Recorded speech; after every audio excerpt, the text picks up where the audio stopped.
বিসমিল্লাহির রাহমানির রাহিম। প্রিয় মুসলিম ভাই ও বোনেরা, আজ পবিত্র মাহে রমজানের 20তম রোজা।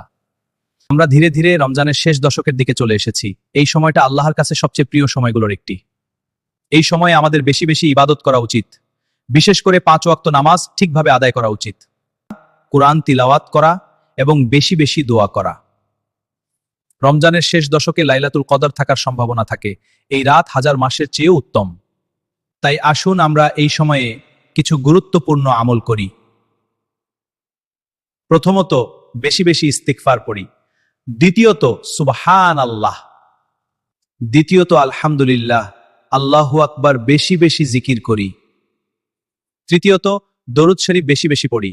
এটা পড়লে অনেক সওয়াব পাওয়া যায়, আল্লাহর নিকটবর্তী হওয়া যায়। চতুর্থত, আল্লাহর কাছে নিজের এবং পুরো উম্মাহর জন্য দোয়া করি। আল্লাহ তাআলা আমাদের সবাইকে রমজানের সঠিক মর্যাদা বুঝে আমল করার তৌফিক দান করুন। আমিন।